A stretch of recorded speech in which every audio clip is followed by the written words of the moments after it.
नमस्कार दोस्तों, स्वागत है आप सभी का एक बार फिर से अपने YouTube चैनल बायोलॉजी क्लासेस में। तो दोस्तों, आज हम बात करेंगे कि जो कोविड-19 पेशेंट ठीक हो रहे हैं उन पर बाद में एक फंगस का अटैक आ रहा है जिसको म्यूकोरमाइकोसिस का नाम दिया गया है और इस फंगस को ब्लैक फंगस भी कहते हैं। तो आइए बात करते हैं कि किस तरह से, जैसे कि आपको दिखाई दे रहा है फ्रेंड्स कि स्टेट गवर्नमेंट ने भी यहाँ पर जारी कर दिया है अपना SOP ब्लैक फंगस के लिए। तो कैसे हम इस ब्लैक फंगस के इन्फेक्शन से जो कोविड-19 पेशेंट हैं उनको बचा सकते हैं, कैसे उनका ध्यान रख सकते हैं। तो आइए इस वीडियो में देखते हैं कि हमें कैसे इस फंगस से बचना है, और बने रहिए इस वीडियो मेरे साथ अंत तक। तो सारी जानकारी हम आपको इसके बारे में देंगे कि ब्लैक फंगस क्या है, कहाँ से इसका अटैक होता है, कैसे ये हम इसको ठीक कर सकते हैं, कैसे इसके सिम्टम्स होते हैं। तो आइए देखते हैं। तो जैसे कि आपको दिखाई दे रहा है कि म्यूकोरमाइकोसिस जो है, यहाँ पर एक सिंबल भी बनाया गया है कोविड-19 पेशेंट के, जो सिम्टमेटिक यहाँ पर दिखाया गया है। तो एक तरह से देखिए यहाँ पर किस तरह के सिम्टम्स आपको दिखाई दे रहे हैं। तो ये सिम्टम्स जो हैं, इस तरह के सिम्टम्स हमारे म्यूकोरमाइकोसिस ब्लैक फंगस के अटैक में आ जाते हैं। तो क्या है म्यूकोरमाइकोसिस? तो म्यूकोरमाइकोसिस दोस्तों एक तरह का फंगल इन्फेक्शन है, ठीक है, जो क्या होता है कि कोरोना की दूसरी लहर में कोरोना मरीजों के ठीक होने के बाद पाया जा रहा है। तो इसके बाद है कि इसमें क्या होता है कि इस बीमारी में आँख या जबड़े में इन्फेक्शन हो जाता है। तो ज़्यादातर अगर हम बात करें तो ये म्यूकोरमाइकोसिस आँख और जबड़े में इन्फेक्शन करता है, ठीक है। इसके बाद है, इसके शुरुआती लक्षणों में क्या होता है, आँख और नाक के पास लालपन आ जाता है या ललिमा या दर्द होता है। साथ ही साथ क्या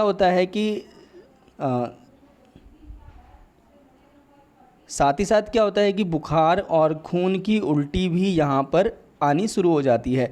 तो जैसे कि आपको दिखाई दे रहा है कि यहाँ पर जो सिम्टम्स बताए गए हैं कि आँख और नाक के पास लालिमा और दर्द उत्पन्न हो जाता है। तो आइए देखते हैं इसके बाद कि म्यूकोरमाइकोसिस का कारक क्या है, कोई कौन म्यूकोरमाइकोसिस फंगस कर रही है। तो यहाँ पर अगर हम बात करें म्यूकोरमाइकोसिस की, तो म्यूकोरमाइकोसिस जो है एक तरह से म्यूकोरमाइकोसिटीज़ क्लास की फंजाई है, यानी कवक है। और सामान्य रूप से जो राइजोपस प्रजाति है फंगस की, एक राइजोपस प्रजाति होती है और संबंधित है, जिसमें म्यूकस प्रजातियाँ आती हैं और मोल्ड आते हैं। तो इसमें यहाँ पर उदाहरण भी दिया गया है कि कौन सा फंगस जो है ब्लैक फंगस कर रहा है आजकल। तो जो आपका कानिगम बार्थोलेटिया है, ठीक है, ये यहाँ पर क्या कर रहा है, एक तरह से ब्लैक फंगस कर रहा है। कुछ और प्रजातियाँ बताई गई हैं, जैसे कि एपोफिसोमी प्रजाति हो गया और लिक्टीमिया प्रजाति हो गया, एप्सीडिया भी इसको कहते हैं। तो ये भी क्या करती है, म्यूकोरमाइकोसिस करती है। आमतौर पर क्या है कि ये वहाँ जो फंजाई है ये मिट्टी में पाई जाती है। तो ये जो कवक है ये मिट्टी में पाई जाती है, ब्लैक फंगस, ओके। इसके बाद कैसे इसका संक्रमण फैलता है दोस्तों, तो देखिए इसमें क्या है कि जैसे कि उपचार के बाद जो विसंक्रमित पट्टियाँ होती हैं, ठीक है, और जो हमारे लकड़ियाँ होती हैं, अस्पताल में प्रयोग होने वाले कपड़े, चादर आदि होते हैं, ठीक है, और पानी का रिसाव, खराब वायु निष्पादन, गैर विसंक्रमित चिकित्सा उपकरण, तो इन पर जो बीजाणु होते हैं, ठीक है, इन पर जो बीजाणु होते हैं वो सांस के द्वारा क्या होते हैं, अंतःग्रहण के माध्यम से हमारे अंदर चले जाते हैं और फिर इस तरह से स्किन पर, लंग्स में, गैस्ट्रोइंटेस्टाइनल ट्रैक्ट, यानी कि हमारे जो एक तरह से एलिमेंट्री कैनाल है, हमारा जो खाने का जो कैनाल है हमारा, जहाँ से हमारा खाना पास होता है, ठीक है, वहाँ पर भी इसका इन्फेक्शन देखने को मिल जाता है। तो आमतौर पर जैसे कि हमने पीछे देखा था कि ये जो इस इन्फेक्शन है आँख पर और नाक के पास ज़्यादा इन्फेक्शन हो जाता है, ठीक है। इसके बाद बात करते हैं हम नेक्स्ट कि म्यूकोरमाइकोसिस ब्लैक फंगस का संक्रमण का फैलाव और कैसे होता है। तो आगे बताया गया है कि देखिए जैसे कि यहाँ पर बताया गया है कि इस फंगस का इन्फेक्शन घर पर भी हो सकता है। तो हॉस्पिटल में ना होकर, यानी कि अगर वहाँ पर भी नहीं होता तो घर पर भी इसके फैलने की संभावना दोस्तों अधिक रहती है। तो घर पर सब सतर्क रहें और इस फंगस के अटैक से बचने के लिए सारे जो उपाय हैं उनको अपनाएं। इसके बाद क्या है कि जैसे कि बताया गया है कि पुराने एयर कंडीशनर, कूलर, गंदे सीलन युक्त कमरे, गंदे कपड़े, चादरें, घाव को ढकने हेतु प्रयुक्त गंदी पट्टियाँ, पुरानी लकड़ी, मिट्टी, कमरों में वायु का उचित आदान प्रदान ना होना, बरसात का मौसम, तो ये सारी चीज़ें जो हैं एक तरह से इन्फेक्शन फैलाने में जो है सहायता करती हैं घर पर भी। तो घर पर आपको इन सब चीज़ों का ध्यान रखना है, इन सब की साफ़ सफाई करनी है। इसके बाद ब्लैक फंगस के लक्षण क्या है कि कैसे आप डायरेक्टली देखकर पता लगा लोगे कि भाई ब्लैक फंगस का इन्फेक्शन जो है वो आ गया है, इसको कैसे ठीक करें हम। तो यहाँ पर क्या है कि यहाँ पर आपको देखना है कि आँख और नाक के पास, जैसे कि पीछे बात करी थी कि आँख और नाक के पास ललीमा आ जाती है, लालपन आ जाता है, चेहरे पर एक तरफा सूजन आ जाती है, आँख पर जैसे कि आपको भी दिखाई दे रहा है कि आँख पर यहाँ पर सूजन दिखाई दे रही है, तो ऐसे लक्षण आपको दिखाई देंगे। ठीक है। इसके बाद बुखार, इसके बाद जो है एक सिम्टम्स यहाँ पर आ जाता है बुखार, यहाँ पर बताया गया है सर दर्द, खांसी, सांस लेने में तकलीफ़ या दर्द, खून भरी उल्टी, मानसिक स्थिति में बदलाव। तो ये सारे लक्षण जो हैं एक तरह से ब्लैक फंगस के इन्फेक्शन के हो सकते हैं। तो आपको जैसे ही लक्षण लगें तो म्यूकरमाइकोसिस का टेस्ट जरूर कराएं। तो यहाँ पर खांसने में भी प्रॉब्लम हो जाती है कई बार, ठीक है, और शॉर्टनेस ऑफ ब्रीथ की प्रॉब्लम भी यहाँ पर जो आपकी ब्लैक फंगस है उस ब्लैक फंगस में यहाँ पर शॉर्टनेस ऑफ ब्रीथ भी बताया गया है।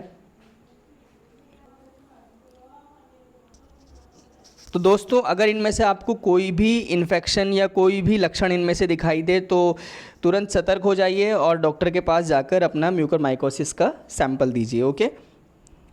इसके बाद बात करते हैं नेक्स्ट, म्यूकरमाइकोसिस कोरोना के बाद ही क्यों होता है। तो देखिए यहाँ पर ये क्वेश्चन आ रहा है बार बार कि कोरोना के बाद ही क्यों ये म्यूकरमाइकोसिस होता है। तो देखिए दोस्तों इसमें ऐसा है कि जब हम लगातार कोरोना की दवाई ले रहे हैं तो उससे हमारी इम्यूनिटी जो है एक तरह से उस लेवल की नहीं रह पाती, और क्या होता है कि जो डायबिटिक पेशेंट हैं उनमें तो ऑलरेडी ये प्रॉब्लम्स चलती रहती हैं स्टेरॉइड्स की वजह से। तो क्या होता है कि जैसे कि यहाँ पर बताया गया है कि एक तरह से, एक मिनट, जैसे कि यहाँ पर बताया गया है कि ब्लैक फंगस एक दुर्लभ है, यह उन लोगों में अधिक आम है जिन्हें स्वास्थ्य संबंधी समस्याएं हैं। तो जैसे कि कोरोना तो स्वास्थ्य संबंधी समस्या है ही, ठीक है, जिनका इम्यून सिस्टम कमज़ोर होता है, ठीक है, या फिर एक तरह से जो दवाई लेते रहते हैं कीटाणु और बीमारियों से लड़ने के लिए, उनके शरीर की क्षमता को शरीर की क्षमता में कमी हो जाती है, तो उनमें ये ब्लैक फंगस का अटैक ज़्यादा होने की संभावना हो जाती है। तो यहाँ पर क्या होता है कि जिस पेशेंट को डायबिटीज़ है, ठीक है, वहाँ पर ये इन्फेक्शन होने का खतरा ज़्यादा होता है। कैंसर पेशेंट में ये इन्फेक्शन होने का, या फिर जिनमें ऑर्गन ट्रांसप्लांट होता है, या फिर जिनमें स्टेम सेल का ट्रांसप्लांट होता है कि स्टेम सेल को ट्रांसप्लांट करते हैं, तो उन पेशेंट में ये इन्फेक्शन होने के चांसेस ज़्यादा हो जाते हैं। तो कुल मिलाकर यहाँ पर जो मेन ध्यान रखने वाली बात है, कोविड-19 पेशेंट के ठीक होने के बाद उसे लगातार अपना मधुमेह का जो चेकअप है वो करता रहना चाहिए। ठीक है, हमारा मधुमेह डायबिटीज़ का जो नॉर्मल लेवल है दोस्तों वो 140 से कम रहना चाहिए। अगर 140 से 199 के बीच आता है तो वो प्री डायबिटिक्स के सिम्टम्स हैं, यानी कि डायबिटीज़ हल्का हल्का बॉडी में आना स्टार्ट हुआ। तो अपने शुगर लेवल पर ध्यान रखें कोविड-19 पेशेंट ठीक होने के बाद। ठीक है, इसके बाद है कि म्यूकरमाइकोसिस कोरोना के बाद, यहाँ पर भी थोड़ा और कुछ बताया गया है इसके बारे में। तो जैसे कि बताया गया है कि न्यूट्रोपीनिया एक अवस्था है दोस्तों जिसमें क्या होता है, खून में न्यूट्रोफिल्स की कमी हो जाती है।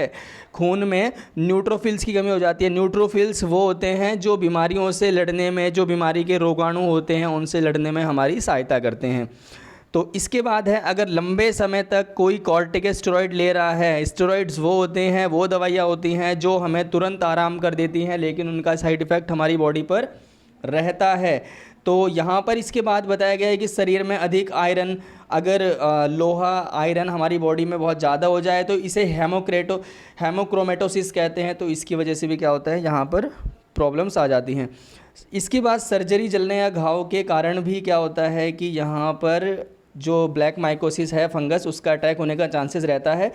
तो यहाँ पर अब ध्यान रखने वाली बात है कि किसी को अगर म्यूकोमाइकोसिस कैसे होता है, कैसे पता लगेगा, कैसे मतलब कि उसमें होने के चांसेस होते हैं।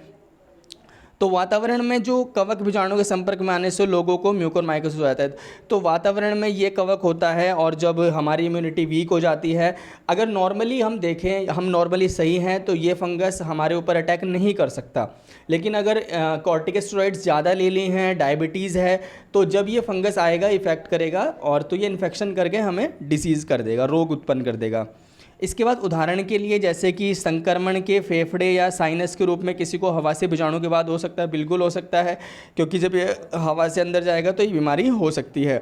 कवक के माध्यम से त्वचा में संक्रमण हो सकता है, जो त्वचा पर खरोंच, जलन, अन्य प्रकार की त्वचा की चोट के माध्यम से प्रवेश करता है। तो दोस्तों यहाँ पर ये जो बताया गया है कि ये वातावरण के जो कवक के बीजाणु हैं, उन बीजाणुओं के संपर्क में आने से लोगों को म्यूकोरमाइकोसिस हो जाता है। और बहुत सारे ऐसे भी तरीके हैं कि जिनकी और तरीक़ों की वजह से भी ये इन्फेक्शन हो सकता है। इसके बाद म्यूकोरमाइकोसिस लोगों के बीच या लोगों और जानवरों के बीच नहीं फैल सकता। तो ध्यान रखने वाली बात है कि ये एक तरह से जानवरों और लोगों के बीच में ट्रांसमिशन इसका नहीं हो सकता, ठीक है। अब इससे बचे कैसे, कोविड-19 पेशेंट इससे कैसे बचेगा? तो इसमें ध्यान रखने वाले शुगर को कंट्रोल में रखना है, ठीक है। कोविड के इलाज और अस्पताल से डिस्चार्ज होने के बाद अपने ब्लड शुगर लेवल की जांच करते रहें। तो जो ब्लड शुगर लेवल है उसकी जांच करते रहें दोस्तों। स्टेरॉइड्स को ध्यान से डॉक्टर की सलाह से लें, अगर डॉक्टर रिकमेंड करते हैं तो ही स्टेरॉइड्स लिए जाएं, अदरवाइज स्टेरॉइड्स को इग्नोर करें। इसके बाद ऑक्सीजन थेरेपी का ध्यान रखें, ठीक है। यहाँ पर बताया गया है कि ऑक्सीजन थेरेपी के दौरान साफ़ और स्टेरॉइल किए हुए पानी का ही प्रयोग करें। एंटीबायोटिक्स और एंटीफंगल दवाइयों का सावधानी से इस्तेमाल करें। तो ये यहाँ पर कुछ तरीके बताए गए हैं, तरीक़ों को ध्यान से देख लें एक बार। सारे तरीके महत्वपूर्ण हैं जो हमें म्यूकोरमाइकोसिस के इन्फेक्शन से बचा सकते हैं। तो जैसे कि हम बात कर रहे थे कि हम आपको बताएंगे किस तरह से आप म्यूकोरमाइकोसिस से बच सकते हैं। तो यहाँ पर बताया गया है कि आप कैसे म्यूकोरमाइकोसिस से बचेंगे। तो ध्यान रहे ये चीज़ें हैं जो आपको म्यूकोरमाइकोसिस से बचा सकती हैं। अब इसके बाद कुछ और भी चीज़ें दिया गया है कि जैसे कि म्यूकोरमाइकोसिस का इन्फेक्शन और भी बताया गया है। तो इसमें यहाँ पर जो बताया गया है दोस्तों, वो बताया गया है कि निर्माण या धूल वाले क्षेत्र में जाने से बचें। वहाँ पर जहाँ पर धूल ज़्यादा होती है वहाँ पर जाने से बचें। N95 मास्क का उपयोग करें। इसके बाद अगर तूफ़ान और प्राकृतिक आपदाओं के बाद पानी में जो क्षतिग्रस्त इमारतों और बाढ़ के पानी में सीधे संपर्क से बचें। ऐसी गतिविधियों से बचें जिनमें मिट्टी या धूल या निकट संपर्क शामिल हो, ठीक है। यानी कि एक तरह से है कि धूल वाली जगह में हमें नहीं जाना है, ठीक है। तो उससे हम इस इन्फेक्शन से बच सकते हैं। या लास्ट में कुछ चीज़ें और भी बताई गई हैं कि जैसे कि यहाँ पर लास्ट में बताया गया कि मिट्टी, काई या खाद जैसी सामग्री को संभालते समय दस्ताने पहने। और त्वचा के संक्रमण के विकास में संभावना को कम करने के लिए त्वचा की चोटों को साबुन और पानी से अच्छी तरह से साफ़ करें, खासकर अगर वो मिट्टी या धूल के संपर्क में हो। तो ज़्यादातर हमें ध्यान रखना है कि मिट्टी के संपर्क में अगर हम आए तो हमें अपने दस्ताने का ग्लव्स का प्रयोग करना चाहिए। तो यहाँ पर हमने बात की म्यूकोरमाइकोसिस फंगस की, कैसे हमें इससे बचना है, कहाँ पर ये पाई जाती है, स्टेरॉइड्स लेने हैं या नहीं लेने हैं, दवाइयों का सेवन कैसे करना है, कोविड-19 पेशेंट को किस तरह से इस फंगस से बचना है। तो आप इस वीडियो को मतलब कि पूरा ध्यान से देखें, चीज़ों को समझें और इसके बाद आप म्यूकोरमाइकोसिस फंगस से 99.9% बच सकते हैं अगर आप इन उपायों को अपनाते हैं, ठीक है। तो दोस्तों अगर आपको वीडियो पसंद आया हो तो लाइक करें, शेयर करें, कमेंट करें ताकि औरों को भी इस फंगस के बारे में पता चले। ओके, तो good evening to all of you. मिलते हैं अगली वीडियो में।